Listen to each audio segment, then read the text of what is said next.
otra vez con el tema apasionante de la gordura y obesidad. Esta séptima charla será un poco más extensa que las anteriores. Les ruego tener paciencia. Para mi gusto es una de las interesantes charlas, aunque son todas más o menos interesantes, pero esta me gusta mucho. En ella pretenderé encender en su cerebro la duda que arde en el mío. ¿Cómo es que llegamos casi al final del primer cuarto del siglo XXI sosteniendo lo mismo que hace bastante más de 100 años? Que funcionábamos en base a las calorías y que solo se adelgaza comiendo magramente, comiendo muy poquito. Necio, decía Einstein, es aquel que pretende conseguir distintos resultados utilizando los mismos procedimientos. En la primera hipótesis leyó, o sea, en la segunda charla, leyó dos de mis definiciones, se las recuerdo. Decíamos, adelgazar, afinar un cuerpo gordo disminuyendo el grosor del panículo adiposo, o engrosar un cuerpo flaco aumentando la masa muscular y o una afinada capa adiposa, hasta obtener la imagen óptima. Enflaquecer, decíamos, es disminuir las medidas perimétricas óptimas a causa de una ingesta escasa durante un tiempo prolongado o por un excesivo consumo energético, mientras se mantiene una cuota alimentaria igual a la habitual. Disminuir las medidas excesivas a causa de perder tejido no graso. A pesar de las notorias diferencias etimológicas, todos sinonimizan ambos términos, o peor, como ya lo dijimos, para la mayoría, flaco no es más que el superlativo de delgado. Veamos el porqué de esa confusión idiomática. Para casi todos, el comer no es más que un acto divertido tanto como ir al cine o al teatro, o dar un paseo, o entretenerse con algún juego, con la lectura, o con la computadora, o los ordenadores, como dicen los españoles y muchos otros países. No dicen computadora como los argentinos, dicen ordenadores. Y como nadie se enferma por dejar de ir al cine, renunciar a la literatura o dejar de hacer alguna de las otras cosas divertidas, en la conciencia general se ha incorporado la idea de que dejar de comer o comer magramente no produce más perjuicio que no concurrir nunca más al teatro, por lo menos no hacerlo por un largo tiempo. Todos creen, porque así se lo han enseñado, que la comida no es más que pura energía, que la boca de cada uno no es diferente a la boca de un horno en la que cuanto más combustible se echa, más calor se produce. En realidad, tan solo un 10 o un 20% de lo que consumimos se transforma en energía. Acepto que esos porcentajes pueden ser discutidos. El resto, como vimos más arriba, es sustancia plástica que tiene como fin refabricar lo que se nos va gastando, porque he de recordar que nos vamos gastando momento a momento y es imprescindible proveernos cotidianamente de una correcta cantidad de material para la renovación o para la reparación si algo se nos ha dañado.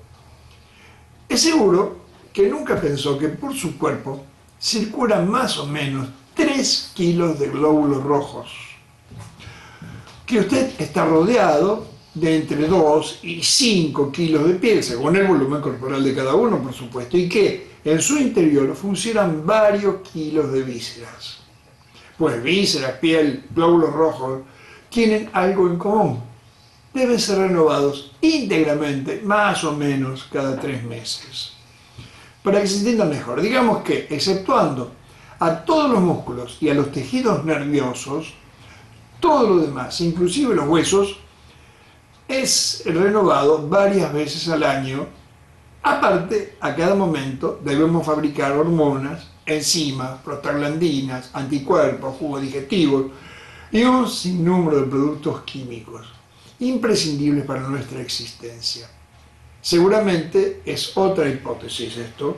La osteoporosis tan universal en estas épocas se haya agravado casualmente porque las mujeres de estos tiempos comen cada vez menos y peor con el objeto de impedir el engrosamiento de su figura que ocurre con el correr de los años, cosa que es fisiológica e inevitable y de la que ya hablaremos más adelante.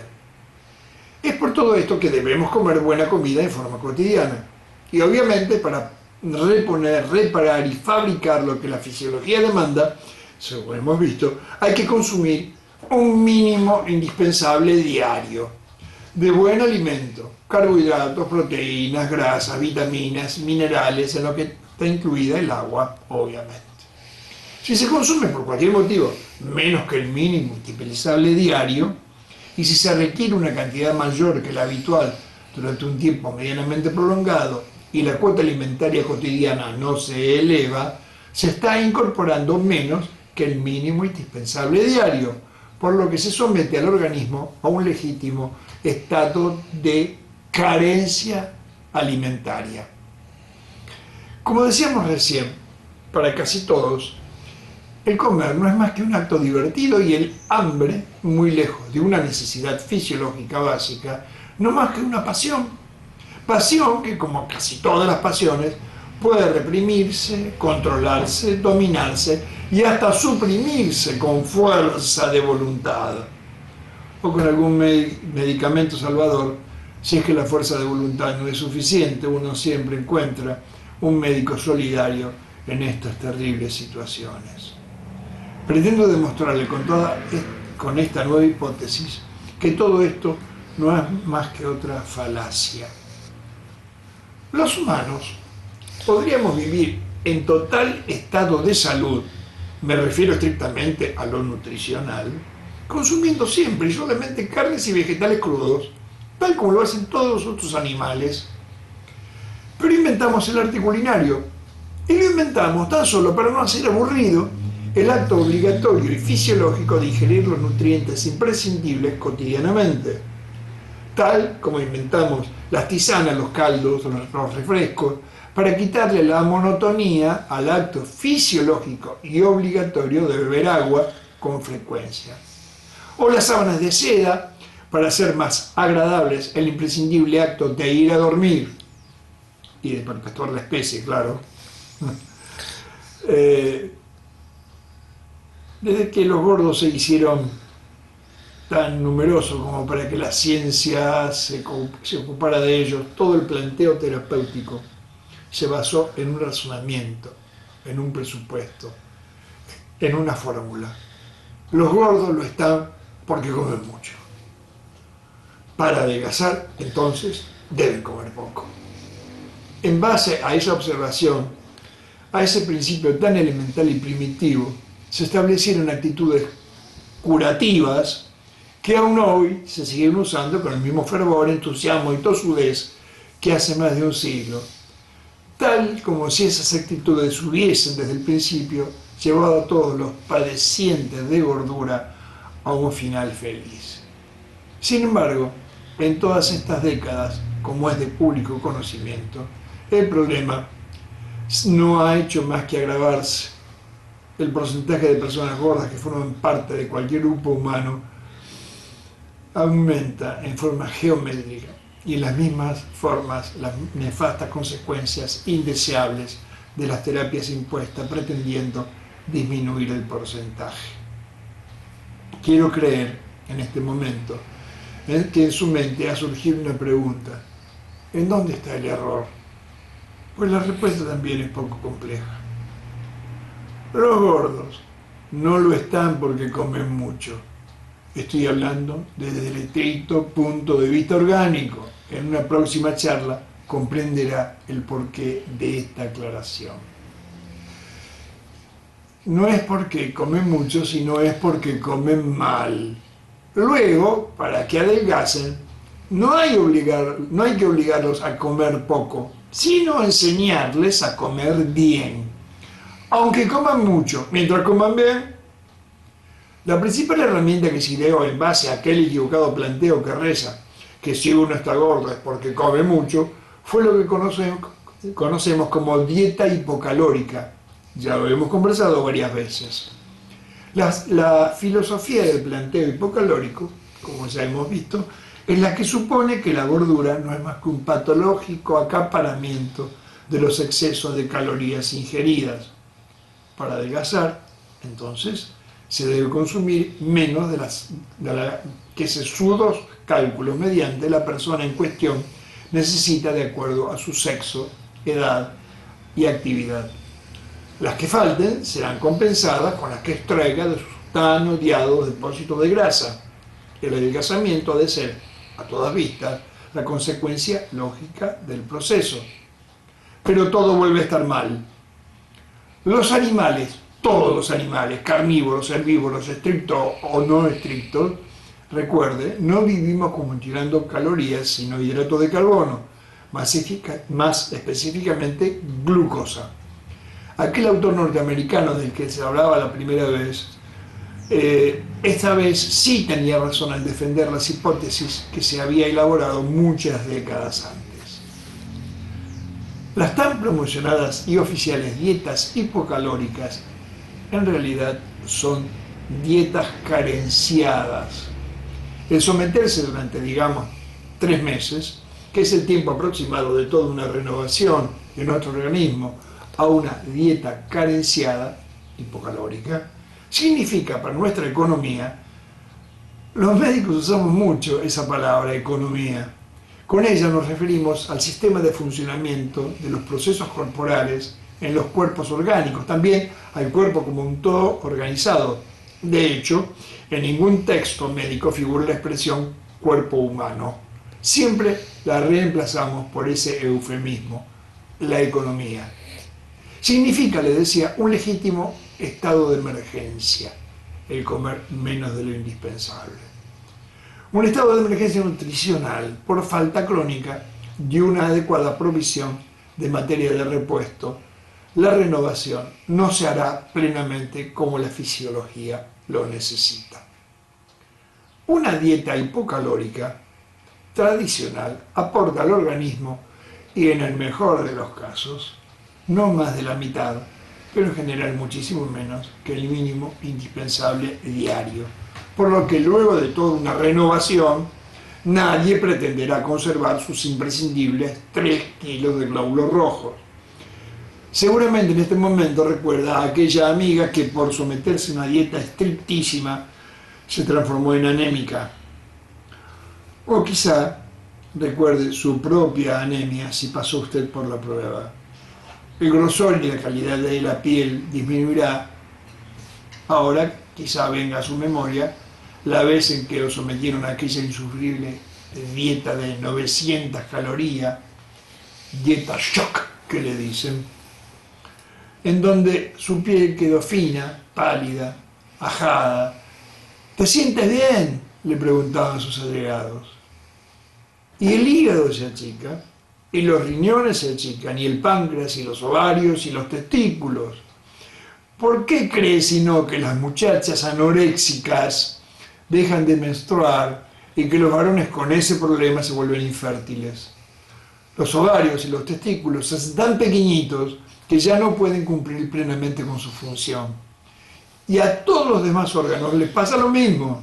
Todos funcionarán al límite de la relación efectividad-tamaño. Y si siguen empeñados durante mucho tiempo en las 900 calorías, la relación ha de romperse. Y cuando se rompa, imagínese. Este es el momento de sacar algunas cuentas. Si usted se alimenta con menos del 50% del mínimo indispensable diario durante un tiempo prolongado, solo renovará, digamos, el 80% de sus glóbulos rojos, otro tanto de su piel y de sus vísceras. Decididamente las cuentas no dan.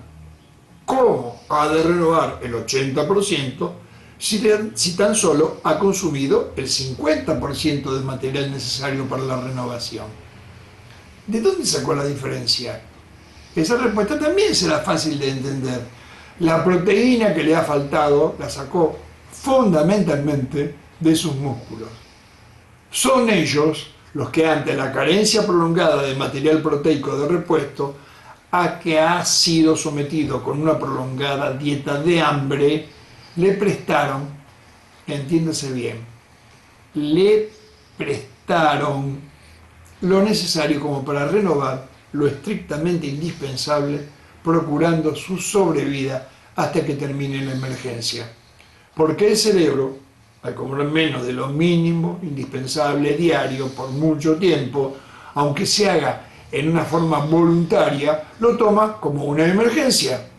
En esos extremos es mucho más importante la oxigenación de su cerebro, las funciones hepática y renal, por decir algunas importantes, que la fuerza muscular. Y nuestra economía es tan sabia que prioriza las funciones vitales a expensas de otras más secundarias. El fin de esa priorización es mantener el organismo vivo el mayor tiempo posible con la esperanza de lograr que la emergencia termine y sobrevivir al evento. Perder medidas y fundamentalmente peso por disminuir el número de glóbulos rojos, la masa visceral y ósea, el grosor de su piel y sobre todo el volumen de sus músculos, no es adelgazar, es enflaquecer. Y nadie ha de querer eso, exceptuando los médicos que defienden esas brutales restricciones. Entonces, como ya llegó a la meta, eso, supongámoslo, eso es un suponer, como se dice, comienza a comer todo lo que hacía antes, como lo hacía antes, pero quizá esta vez mejor que antes, aún mejor que antes, con mejor calidad de alimentos, quiero decir. Y el nuevo buen alimento le devuelve a sus músculos la proteína que estos le prestaron, y ante un correcto aporte de nutrientes, sus glóbulos rojos, su víscera y su piel vuelven a los volúmenes y pesos originales, como al principio, como antes de la hambruna. Y usted se mide y se pesa y piensa que volvió a engordar. Pero no es cierto, había enflaquecido y ahora tan solo se ha recuperado. ¡Qué bien estaba cuando estaba tan mal!, exclamó resignadamente una paciente a la que convencí de todo esto cuando recordaba la espléndida silueta que había conseguido como premio por morirse de hambre durante varios meses y que duró mucho menos de la mitad del tiempo que tardó en conseguirla. Ya en la primera hipótesis le informaba sobre lo que creo es la más acertada definición de la palabra obeso. Desde hace muchos años pienso que la actual acepción universal de ese vocablo es un verdadero desperdicio semántico. Etimológicamente, el término aparece por primera vez en el año 1737 y fue tomado del latín obesus, que significa el que ha comido mucho. Es un participio de obedere, comer, raer, a su vez derivado de edere, comer, con el agregado del prefijo ob, que significa a causa de o por eso. Literalmente esa palabra podía ser usada en muchísimos de los pacientes de problemas ocasionados casualmente por comer mucho y mal. Por ejemplo, la diabetes, por ejemplo, los aumentos de colesterol en sangre. Pero la medicina, no sé a quién se le habrá ocurrido la luminosa idea por primera vez, la utiliza exclusivamente como el superlativo de gordo y muchas veces como su sinónimo. Siempre me ha hecho mucha gracia y también me ha dado vergüenza ajena las terribles discusiones de mis colegas en congresos y publicaciones sobre en qué exacto momento un gordo deja de estarlo para pasar a la oprobiosa categoría de obeso. Todos son irreductibles en sus posturas, aunque la mayoría las va cambiando según las épocas o las modas académicas. Con fanática defensa de sus posiciones, algunos sostienen que es obeso el que tiene más de un 20% de su peso teórico. Peso teórico. Misterio, ¿qué es el peso teórico? Otros, más estrictos, ponen como límite el 15%. Y los más condescendientes dicen que es obeso el que tiene más del 25%. ¿Qué cosa será el peso teórico? es un misterio, ¿no? Bueno, veamos.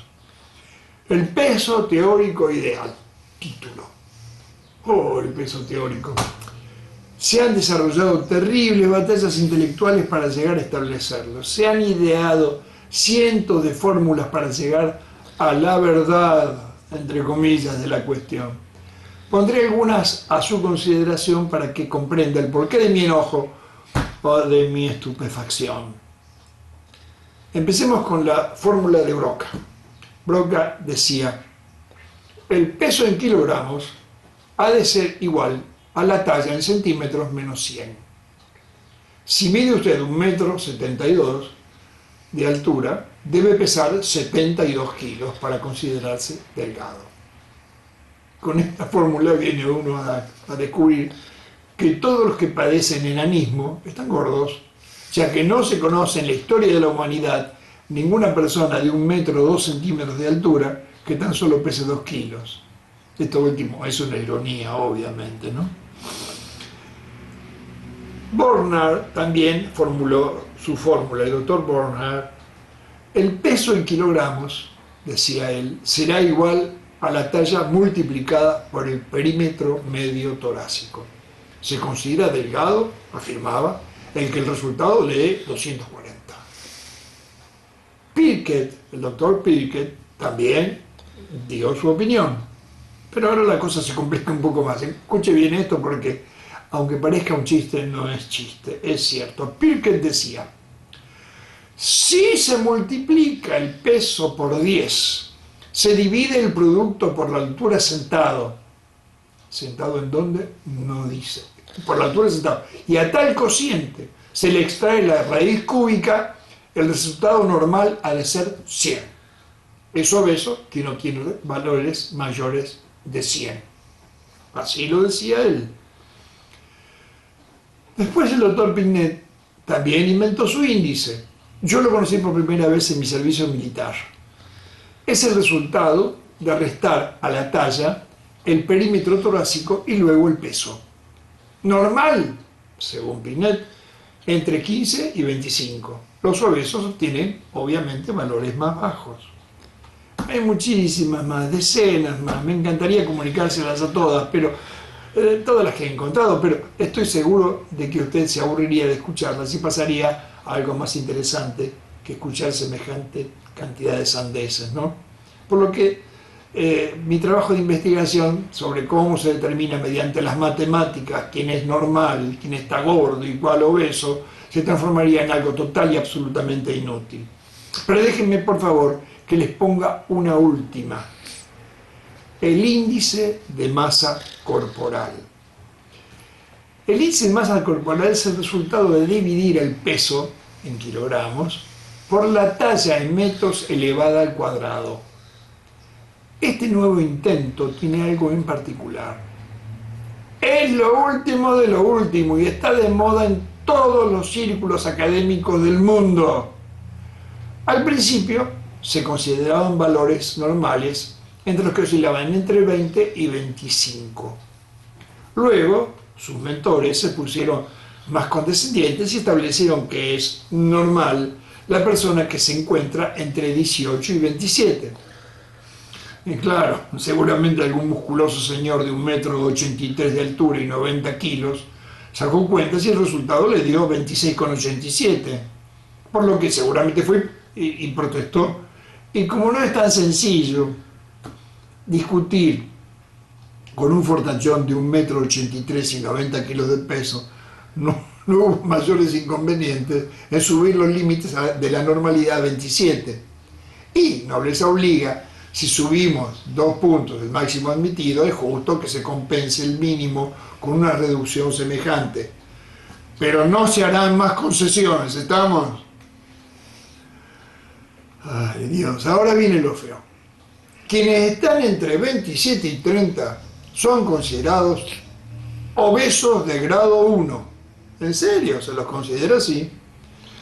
Los que están entre 30 y 40 son obesos de grado 2.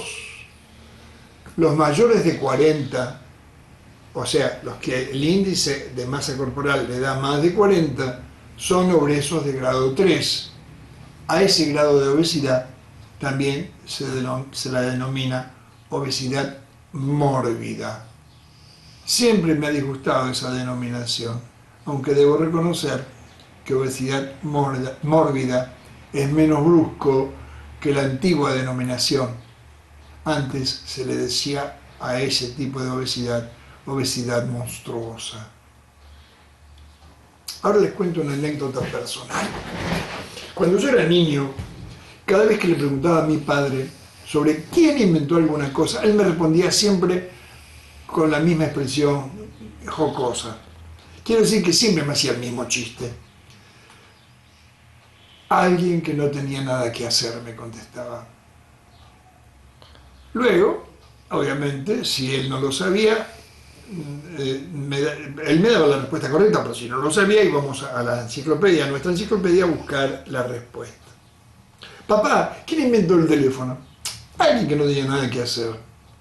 Papá, ¿quién inventó la radio? Alguien que no tenía nada que hacer. Fin de la anécdota. Si mi padre viviera, estoy seguro de que cuando le preguntara ¿quiénes inventaron esas fórmulas?, me contestaría, pero esta vez como única respuesta, sin ir a consultar a la enciclopedia, algunos que no tenían nada que hacer. ¿No piensa usted lo mismo? ¿En qué evidencias se habrán basado para interpretar que las personas que entran dentro de sus cifras de normalidad son delgadas o gordas según les den las cuentas? ¿No habrán advertido, me pregunto, que la condición de delgadez es muchas veces el resultado de una autovaloración, de una autoapreciación individual e irrepetible? Con respecto a esta última cuestión, debo advertir que existen autoapreciaciones patológicas, que son aquellas que hacen de sí personas flacas que aún se ven gordas, por lo que deciden seguir muriéndose de hambre para conseguir lo que sueñan. De todo este farragoso tema hablaremos más adelante, no podemos dejar de hablar de algo tan importante. Caramba, cuánto tiempo perdido pudiendo haberlo invertido en cosas mucho más productivas, conversar un poco más a fondo con cada paciente gordo que concurre a la consulta, por ejemplo, inquiriendo más sobre sus intimidades, opinando sus conflictos, intentando la forma de buscar entre médico y paciente una solución individual para él, para el paciente, tratando de enseñar a sus alumnos que es más productivo investigar en el alma de cada uno de los que piden su ayuda, su supuesto sabio consejo, que pretender sistematizar y estandarizar cada complexión corporal con una fórmula matemática, entendiendo y haciendo entender a sus discípulos algo tan elemental como que la medicina no ha sido ni podrá serlo jamás una ciencia exacta, y que encima es la más inexacta de todas las ciencias,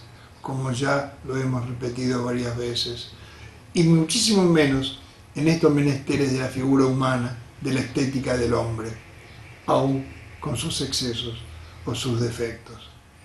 Se preguntará usted, a estas alturas, ¿cuál fue el origen de querer establecer quién es quién, o quién es el que está bien o cuál es el que está mal? Quizá piense que la respuesta está en la misma pregunta, pero le informo que no es así. Cuando los gordos comenzaron a pedir ayuda a los médicos, estos, como ya hemos visto en la sexta charla, la cuarta hipótesis, advirtieron que como comían mucho, no debía restringir el alimento hasta que lograran su delgadez. Pero comenzaron a observar que si los gordos seguían empeñados en comer poco, seguían adelgazando y adelgazando. Recuerde que en realidad enflaquecían y enflaquecían, por lo que se vieron en la urgente necesidad de poner límites. Sí, señor. Todo este universo de fórmulas surgió de la necesidad de saber cuándo parar, cuándo decirle al paciente, pare, ya está bien. Es por eso que considero a todo esto una real y lastimosa pérdida de tiempo. Es por eso que estoy seguro de que don Cesario, mi papá, que era bastante irónico, me hubiese contestado que idearon todas esas ecuaciones porque no tenían nada más productivo que hacer. En realidad, el límite al adelgazamiento ha de ponernos la misma fisiología. Es muy simple. Cuando un gordo hace las cosas bien, en su momento trataré de explicarle qué creo yo es hacer las cosas bien. Cuando logra desembarazarse de la última molécula extra de grasa que le quedaba de las que había acumulado como despreciable reserva, ya no tiene nada que perder. Mi abuela, que era andaluza, siempre decía, de donde no hay, mucho no se puede quitar. Y tenía toda la razón. Si a un gordo se le esfuma toda la grasa que tiene de más, ¿qué otra cosa ha de seguir perdiendo si hace las cosas como la naturaleza manda? Adelgazar quiere decir perder los excesos de grasa acumulada. Vuelvo a aclarar que estoy hablando del punto estricto de vista orgánico. Más adelante veremos que adelgazar es un logro mucho más difícil de conseguir de lo que ha creído hasta ahora. Pero no se desanime, no se desanime. Y siga atento a esta charla. La gordura es un gran laberinto, pero es un laberinto del que un buen número de personas puede salir. Espero convencerlo cuando llegue el momento. Adelgazar es sentirse cada vez mejor, con mejor aspecto, con más energía, con mejor humor, con la piel más lozana y fresca. Adelgazar significa que sus medidas se reduzcan hasta que consiga las óptimas, las que le corresponden de acuerdo a su sexo, a su edad, a sus circunstancias, a su actividad física, a su herencia y a su cultura. No a la que usted quiera, sino a las que le correspondan.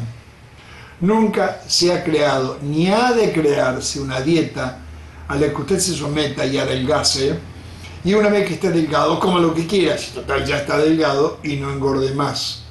Como tampoco jamás habrá ningún medicamento que asegure su delgadez perpetua. Espero convencerlo de que no hace falta ningún remedio para conseguir semejante logro. Es más, toda medicación que se le indique para ayudarlo en la empresa está contraindicada como alguna vez lo estaría algún fármaco que pretendiera lograr que un embarazo dure nada más que 21 días. Si en estos momentos está a dieta, pero al mismo tiempo está perdiendo el buen aspecto y las ganas de vivir, si se siente cambiando un conflicto, su gordura, por otros peores, su insatisfacción y el horrible sentimiento de que todo lo que logre será forzosamente transitorio, no está adelgazando, está enflaqueciendo. ¿Para qué otra vez? Vuelvo a pedirle, si le ha gustado o le está gustando todo lo que está escuchando, por favor compártalo con sus amigos. Denle un like si le gustó mucho y suscríbase y toque la campanita, así se le avisa de cuándo es la próxima charla, que va a ser un tema interesantísimo, un tema que lo dejará curioso, que lo dejará con expectativas. El tema es el conflicto eclipsante. Ya va a ver que es muy importante. Hasta la próxima.